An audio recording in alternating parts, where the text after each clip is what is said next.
Chers bien-aimés, chers amis et internautes, vous tous qui êtes sur le numérique,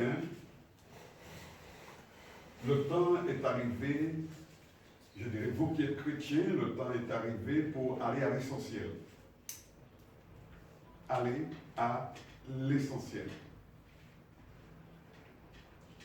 Chers bien-aimés, le Seigneur ne cesse de nous avertir que nous sommes en train de nous égarer. Et le simple fait, je dirais, notre attitude envers cette épidémie montre qu'il y a une faiblesse vraiment dans le corps de Christ. Car le Seigneur a dit dans sa parole, simplement il a dit que si vous êtes sous le sang de Jésus, si vous êtes dans la maison même de refuge, vous n'attraperez pas les vieilles maladies de l'Égypte. Cette plaie, alléluia, ne vient pas de moi. Mais vous vous êtes égarés et la peur est rentrée en vous. C'est pourquoi, aujourd'hui, je suis venu pour vous dire, recherchez vos voies, revenez à l'Éternel. C'est pourquoi, chers bien-aimés, pendant 10 jours, nous allons parler de la restauration de l'Esprit Saint dans le cœur du croyant. Pourquoi? Parce que Dieu, dans sa bonté, dans sa miséricorde, voit une chose qui l'attriste, le péché qui ne fait que se développer comme porte de sortie. Mais le Seigneur donne un avertissement. Je voudrais simplement prendre Apocalypse chapitre 22, le dernier livre, du verset 14 à 16. Donc, je dis, chers bien-aimés, heureux ceux qui sont là et qui entendent. Gloire à Dieu. Chers bien-aimés, le problème, parce que si vous voulez faire un travail, il faut accepter d'aller là où le Seigneur veut vous montrer les problèmes. Et le Seigneur, autrefois, il a utilisé un homme qui s'appelle Paul. Et de son temps, il a envoyé Paul. Paul est arrivé dans une église et a posé la question à 12 disciples. Apocalypse 19, verset 1-2. Apocalypse 19, verset 1-2. Apocalypse 19, verset 1-2. Après cela, j'entendis dans le ciel comme une voix forte d'une foule nombreuse qui disait: Alléluia, le salut, la gloire, l'honneur et la puissance sont à Seigneur notre Dieu, parce que ses jugements sont véritables et justes, car il a jugé la grande prostituée qui corrompait la terre par son impudicité, et il a vengé le sang de ses serviteurs en le redemandant de sa main. Amen. Amen. Alléluia. Donc, chers bien-aimés, j'ai parlé de Paul, ce n'est pas Paul. Lorsque j'ai parlé de Paul, je voulais dire, c'est pas grave, parce que tout est coordonné. C'est un assemblage. Lorsque, du temps de Jésus, même pas du temps, l'Église, lorsque l'Église a été fondée et que l'apôtre Paul avait pour mission d'évaluer l'Église, il est rentré dans une Église, acte 19, verset 1 à 2. Acte 19, verset 1 à 2. Pendant qu'Apollos était à Corinthe, Paul, après avoir parcouru les hautes provinces de l'Asie, arriva à Éphèse. Ayant rencontré quelques disciples, il leur dit: Avez-vous reçu le Saint-Esprit quand vous avez cru? Ils lui répondirent: Nous n'avons même pas entendu dire qu'il y ait un Saint-Esprit. Il dit: De quel baptême avez-vous donc été baptisés? Et ils répondirent: Du baptême de Jean. Amen. Amen. Gloire à Dieu. C'est un constat, chers bien-aimés. Et il ne faut pas avoir honte, il ne faut pas avoir peur, il ne faut pas avoir, je dirais, il ne faut pas avoir de complexe pour évaluer. Et le Seigneur m'a fait cette grâce pendant le Covid-19 et m'a fait cette grâce d'être comme Paul pour évaluer l'Église qui sera enlevée. Et lorsque j'ai obéi, il n'y a pas d'autre choix, obéi, et j'ai trouvé des choses, je dirais, terribles qui arrivent. Parce que le peuple de Dieu, les chrétiens ont perdu totalement la vision, je dirais, de Christ. C'est pourquoi aujourd'hui, chers bien-aimés, nous avons besoin de revenir aux valeurs spirituelles. Les valeurs spirituelles. L'intégrité, la droiture, la fidélité, alléluia, l'honnêteté. Et j'ai trouvé tout à fait des chrétiens qui avaient perdu le sens des valeurs. Aujourd'hui, ce que j'ai vu, chers bien-aimés, je fais un constat pour que vous puissiez comprendre que Dieu ne se trompe pas. Alléluia. Dieu ne se trompe pas lorsqu'il nous a donné ce thème pour les 10 jours. Alléluia. Je bénis l'Église, je bénis les serviteurs. La restauration de l'Esprit Saint dans le cœur du croyant. C'est le cœur du croyant. Le cœur du croyant qui a un problème. Aujourd'hui, chers bien-aimés, ce que j'ai vu, alléluia, l'argent est devenu notre Dieu. C'est l'argent. L'argent est devenu notre Dieu. Et partout où vous passez, même surtout dans les milieux chrétiens, parce que dans les milieux chrétiens, c'est là qu'il y a le plus de voleurs. Mais le Seigneur, alléluia, a averti. Dans Apocalypse chapitre 22, c'est pas la peine de prendre, je l'ai lu en entrée. Dehors les chiens, dehors les voleurs ne rentreront pas dans le royaume de Dieu. Les arnaqueurs, les fraudeurs ne rentreront pas dans le royaume de Dieu. Alléluia. Il faut aujourd'hui qu'ils se reprennent, je dirais du plus simple au plus haut. C'est, voilà, la cupidité qui domine les pensées. Des concepts tels que s'amasser des trésors dans le ciel semble incompréhensible à un monde matérialiste. Pour eux, c'est être à l'aise, être etc. et tout. Plus on en a, plus on veut avoir. Je parle des chrétiens, chers bien-aimés. Je prends mes responsabilités pour vous dire un peu ce qui se passe aujourd'hui dans le monde physique. Alléluia. La possibilité de quelques heures je dirais simplement quelques heures de plaisir.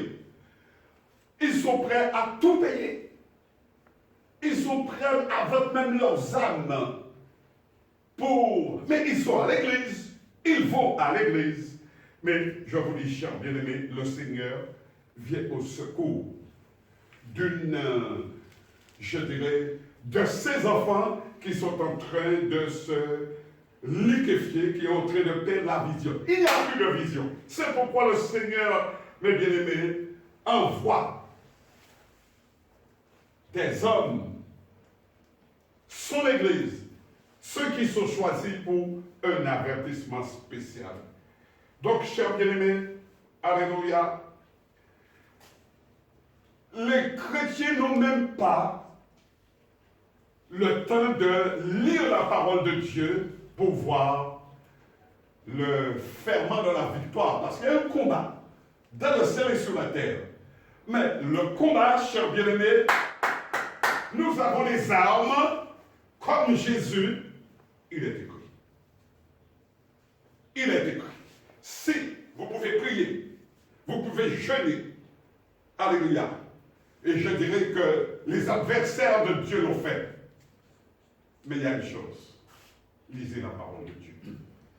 Mettez en pratique la parole de Dieu. Le Seigneur a dit, c'est pas la peine de prendre, dans Deutéronome chapitre 28, il nous a lancé un défi.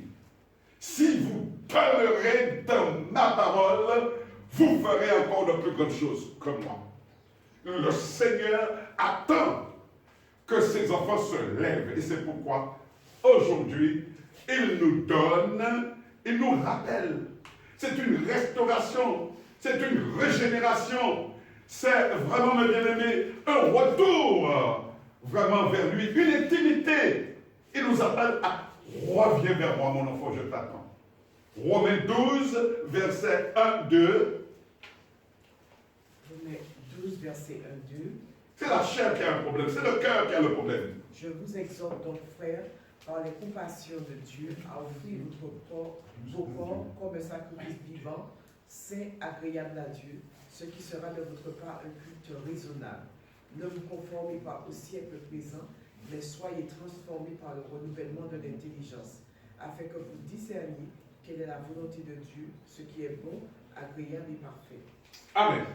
Donc le médicament pour cette génération, mes bien-aimés, la dernière génération, je rappelle bien, la dernière génération, je ne parle pas par l'intellect, je parle de la parole de Dieu. Nous n'avons pas le temps de développer tout cela, mais c'est la dernière génération. Le médicament, c'est Christophe. C'est l'Esprit en vous. Colossiens 1, verset 26-27. Le mystère caché de tout temps et dans tous les âges, mais révélé maintenant à ses saints, à qui Dieu a voulu faire connaître quelle est la glorieuse richesse de ce mystère parmi les païens, savoir Christ en vous, l'espérance de la gloire. Amen. Amen. L'espérance de la gloire, l'espérance de la victoire, l'espérance du bonheur, Christ en vous, l'Esprit de Dieu en vous. Amen. D'accord, vous êtes là avec moi? Amen. Amen. Donc, chers bien-aimés, nous avons un médicament qui est beaucoup plus fort que les vaccins et qu'on nous propose. Si vous avez vraiment ce médicament, je vous assure, chers bien-aimés, si vous l'avez, prendre encore le vaccin COVID-19, c'est ridicule. Alléluia. Je le dis simplement, je prends mes responsabilités. J'ai 77 ans, je n'ai pas besoin de vaccin COVID-19. Je n'ai pas besoin de protéger une société. Le vaccin que j'ai, le médicament que j'ai, la force que j'ai, c'est l'Esprit de Dieu en moi. Amen. Et que je peux, alléluia, envoyer, que je peux vraiment insuffler à n'importe qui, n'importe quelle génération. Qu'est-ce que l'Esprit qui est en moi? Qu'est-ce qu'il est, l'Esprit qui est en moi? Ce n'est pas l'esprit des, je dirais, des sorciers. Ce n'est pas l'esprit, je dirais, de tous ceux qui font du mal à leur prochain. Mais c'est l'Esprit de Dieu. Qu'est-ce que le Saint-Esprit? Le Saint-Esprit, chers bien-aimés, c'est l'Esprit de Dieu que nous avons reçu, quelle que soit notre race, au départ. Car, ma sœur Marie-Claude, lorsque Dieu a fait l'homme, qu'est-ce qu'il a fait? Dans le livre de Genèse, cherchez-le-moi. Alléluia. Je crois que c'est le chapitre 2. L'Éternel Dieu forma l'homme de la poussière de la terre. Il souffla dans ses narines un souffle de vie, et l'homme devint un être vivant. 7, 8. Amen. Ça, c'est important, ça, mes bien-aimés. Alléluia. Il ne faut pas oublier ça. Que nous sommes faits de la terre. On nous a façonnés, etc. et tout, mais nous n'étions pas. Nous n'existions pas. Tant que le souffle de Dieu n'était pas sur nous. Et lorsque vous, alléluia, lorsque vous regardez la parole de Dieu, Dieu, toute une nation, notamment Israël, toute une nation était en train de se perdre. Et plus tard, des milliers d'années plus tard, on voit un prophète qui reçoit un ordre pour restaurer, pour donner vie, pour rappeler, alléluia, à la vie toute une nation. Ézéchiel, chapitre, alléluia, 37. Lisez-le-moi, s'il vous plaît. C'est vous dire l'importance de l'esprit. Ézéchiel 37, versets 1 à 8. Ézéchiel 37, versets 1 à 8. La main de l'Éternel fut sur moi, et l'Éternel me transporta en esprit, et me déposa dans le milieu d'une vallée remplie d'ossements. Il me fit passer auprès d'eux tout autour, et voici, ils étaient fort nombreux à la surface de la vallée, et ils étaient complètement secs. Il me dit, fils de l'homme, ces eaux pourront-ils revivre? Je répondis, Seigneur éternel, tu le sais. Il me dit, prophétise sur ces eaux et dis-leur, ossements desséchés, écoutez la parole de l'Éternel. Ainsi parle le Seigneur l'Éternel à ces eaux. Voici, je vais faire entrer en vous un esprit et vous vivrez. Je prophétisai selon l'ordre que j'avais reçu. Et comme je prophétisais, il y eut un bruit, et voici, il se fit un mouvement, et les eaux s'approchèrent les uns des autres. Je regardais, et voici, il leur vint des nerfs, la chair crue, et la peau les couvrit par-dessus. Mais il n'y avait point en eux d'esprit. Amen. Et puis, si vous êtes intéressé par la lecture, il faut que vous soyez intéressé par la lecture. Vous allez voir les merveilles que Dieu peut faire simplement lorsque nous sommes revêtus de l'Esprit. Amen. Donc, une nécessité, c'est déjà de vouloir recevoir le Saint-Esprit. Durant toute cette semaine, vous allez entendre parler de la puissance du Saint-Esprit, de la nécessité du Saint-Esprit. On ne peut pas changer, nous ne pouvons pas changer si nous n'avons pas le Saint-Esprit. D'ailleurs, il est écrit dans la parole de Dieu, si vous n'avez pas l'Esprit de Dieu, vous n'appartenez pas au Seigneur.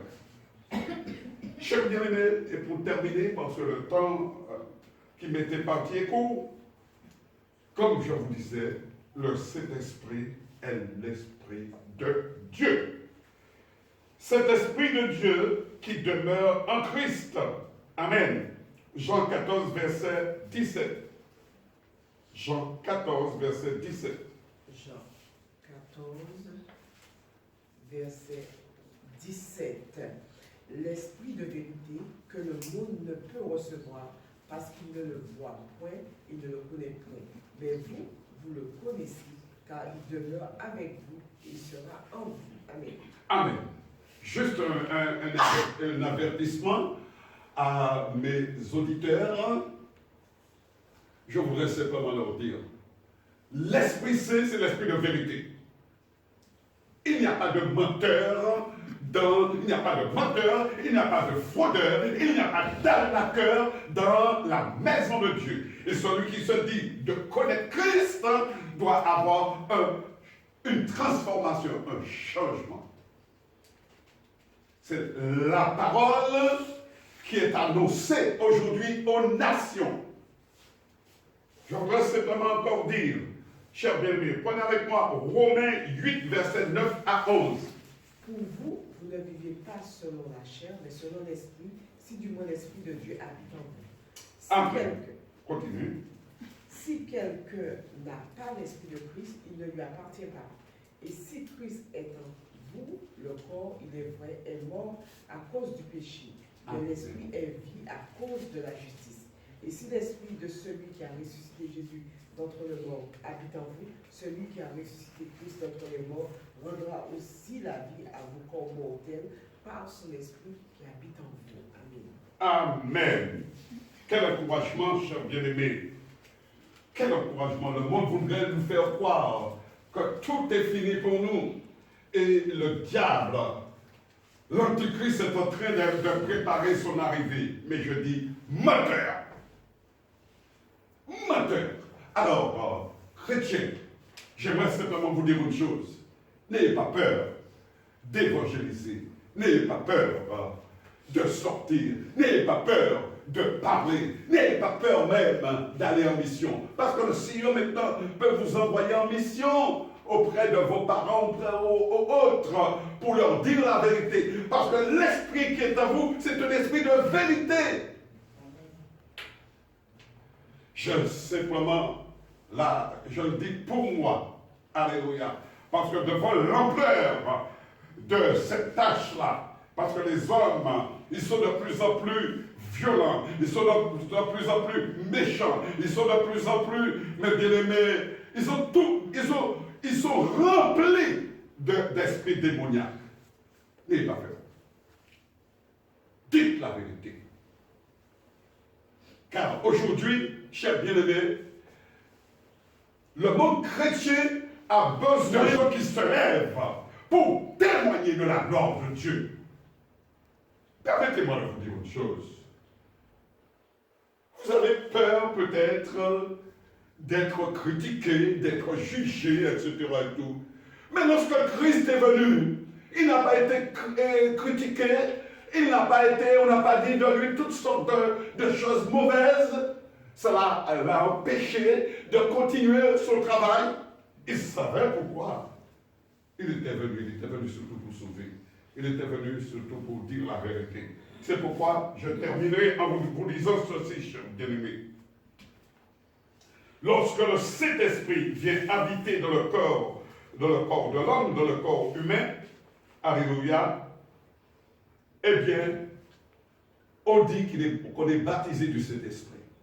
Et ce baptême se manifeste par des signes, le signe du parler en langue. Beaucoup de gens ne croient pas à cela. Ils vous disent, dès qu'ils se souviennent au Seigneur, ils sont baptisés du Saint-Esprit. Alléluia, ils n'ont pas besoin de parler en langue, c'est un don. Ce n'est pas ce que dit la parole de Dieu. Alléluia. Examinez la parole de Dieu. Chers bien-aimés, le don du Saint-Esprit, c'est un don de Dieu. Le don, ça veut dire que c'est gratuit. Vous n'avez même pas besoin de payer quoi que ce soit pour l'avoir. Et nous aurons, au cours de ces 10 jours, la possibilité de dire vraiment la puissance du Saint-Esprit. Ce que vraiment cela nous donne, ce cadeau-là, ce qu'il nous donne, nous aurons l'occasion de le dire, chers bien-aimés. En tout cas, permettez-moi de vous dire une chose pour terminer. Alléluia. Le Seigneur a dit, je ne suis pas venu habiter dans une maison faite de mes d'hommes. Toutes ces constructions que vous bâtissez, etc. et tout, tous ces instruments de musique que vous achetez, etc. et tout ce matériel-là, ça ne m'intéresse pas. Ma véritable maison, c'est, chers bien-aimés, alléluia. 1 Corinthiens 6, verset 19. Ne savez-vous pas que votre corps est le temple du Saint-Esprit qui est en vous, que vous avez reçu de Dieu et que vous ne vous appartenez point à vous-même? Amen. Peux-tu me reprendre cela, s'il te plaît? 1 Corinthiens 6, verset 19. Ne savez-vous pas que votre corps est le temple du Saint-Esprit qui est en vous, que vous avez reçu de Dieu et que vous ne vous appartenez point à vous-même? Amen. Amen. Chers bien-aimés, je terminerai en vous lisant ceci. Retournons à la parole de Dieu. Retournons à Dieu. Nous avons été créés. Nous sommes venus sur la terre. Chacun a une destinée. Pourquoi faire? Servir Dieu. Servir Dieu. Et il veut nous servir comme il veut, dans ces temps de la vie. Il va nous éprouver. Il va nous faire passer des épreuves comme lui l'a passé. Mais il a réussi. Et aujourd'hui, il nous donne cette assurance. Dans Matthieu 28, verset 20. Et enseignez-leur à observer tout ce que je vous ai prescrit. Et voici, je suis avec vous tous les jours jusqu'à la fin du monde. Amen. Jésus est avec nous jusqu'à la fin du monde. Et si Jésus est avec nous, mes bien-aimés, rester en paix parce qu'il a dit, je suis la lumière du monde. Celui qui me suit ne s'égarera jamais. Que Dieu vous garde et que Dieu vous bénisse.